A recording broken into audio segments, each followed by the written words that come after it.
নাগৰিকত্ব সংশোধনী আইন কা অনুসৰি 2025 পূৰ্বে অহা লোকেও আবেদন কৰিব পাৰিব নাগৰিকত্বৰ বাবে। কাত নতুন সংশোধনী প্ৰকাশৰ পিছতে তীব্ৰ প্ৰতিক্ৰিয়া অজাপ সভাপতি লুৰিণজ্যোতি গগৈ। অবৈধ নাগৰিকক বুজা জাপি দি উত্তৰ পূৰ্বাঞ্চলৰ নাগৰিকক নিষেধ কৰিবলৈ ষড়যন্ত্ৰ কৰিছে। অসমৰ ৰাইজে কা মনা নাই, ভৱিষ্যতে নেমানে, ইয়াৰ বিৰুদ্ধে সংগ্ৰাম কৰিব লাগিব। অসমৰ জনগণে যিটো শংকা কৰিছিলে, যিটো সন্দেহ কৰিছিলে আৰু কা বিৰোধী গণ আন্দোলনৰ সময়ত সমগ্ৰ অসমৰ ৰাইজে এটাই কথা কৈছিলে যে এইটো 43 বছৰৰ বিদেশীৰ বোজা দিছে আৰু তাৰ পাছতো বিদেশী নাগৰিক অহাৰ বাট মুকলি কৰি দিব। সেইকাৰণে এইবাৰ কা নাগৰিকত্ব সংশোধনী আইনখনত যিহেতু 2014 চনৰ 31 ডিচেম্বৰটো তেওঁলোকে সীমাৰেখা ৰাখিছিলে, এতিয়া তাক নকৰি তেওঁলোকে বেলেগ এখন আইন আনি আৰু 10 বছৰৰ বোজা দিব খুজিছে।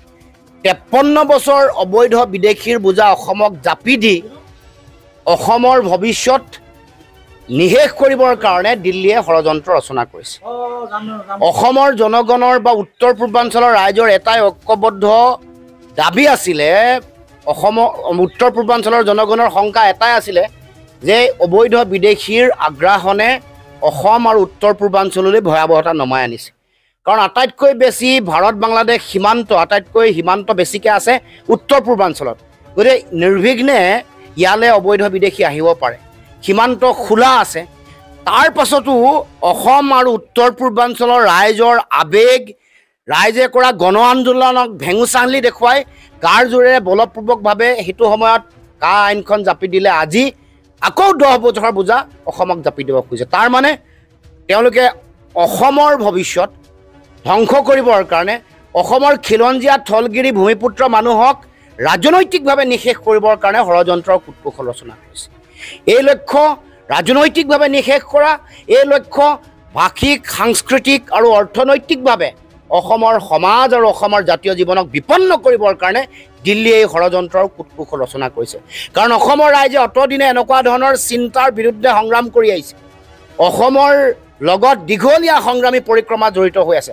ভাষা কাঢ়ি নিওঁতে, মাধ্যম কাঢ়ি লৈ যাওঁতে, অবৈধ বিদেশীৰ আগ্ৰাসনৰ সময়ত, কা বিৰোধী গণ আন্দোলনৰ সময়ত, সহস্ৰ সংগ্ৰামৰ বেলিকা, সকলো সময়তে অসমৰ ৰাইজে অসমত কৰা অন্যায় এইবোৰৰ বিৰুদ্ধে শক্তিশালী ৰূপত প্ৰতিবাদ আৰু সংগ্ৰাম কৰি আহিছে।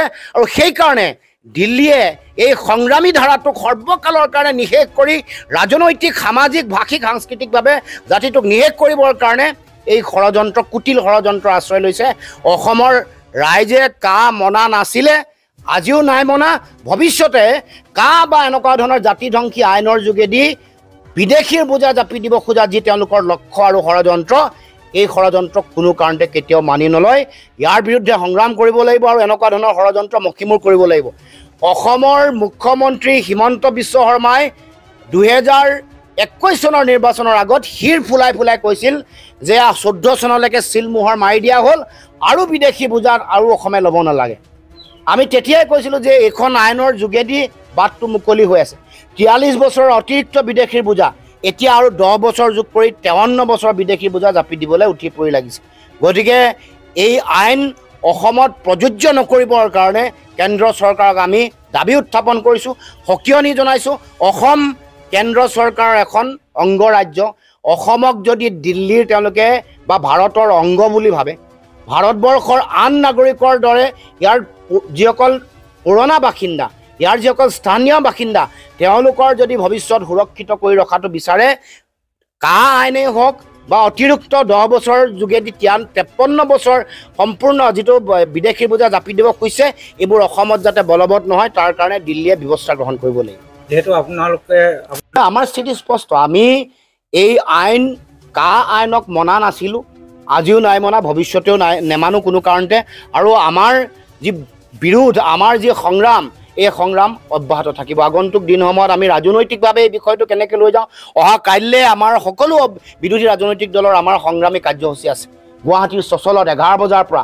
তাতো এই বিষয়টোৱে ঠাই পাব আৰু এই বিষয়টোক লৈ প্ৰতিবাদ কাইলৈৰ পৰা আৰম্ভ হ'ব। মুখ্যমন্ত্ৰীয়ে কি কৈছিলে? মুখ্যমন্ত্ৰীয়ে 2014 চনৰ পৰা পিছত আৰু নেবাহে, আৰু এইটো একদম মাৰি দিছোঁ চিলমোহৰ, এনেকৈ কৈছিলে। এইটোৱেতো আছিলে যোৱাবাৰ নিৰ্বাচনবোৰৰ ভাষণত কি আছিলে যে আৰু 2014 চনতকৈ নেবাহে। যে মুখ্যমন্ত্ৰীৰ কথা যে কোনো গুৰুত্ব নাই, নিৰ্বাচন আহিলে মানুহক ভুল যোৱাবৰ কাৰণে এইবোৰ কথা কয়, তাৰপিছত আকৌ 10 বছৰ অতিৰিক্ত বিদেশী বোজা জাপি দিয়ে। এতিয়া 53 বছৰ বিদেশীৰ অতিৰিক্ত বোজা অসমে ল'ব লাগিব, য'ত দেশত 51 চনত বিদেশী কাট অফ ইয়েৰ, এতিয়া 2024 চনৰ 31 ডিচেম্বৰ অসমত বিদেশী কাট অফ।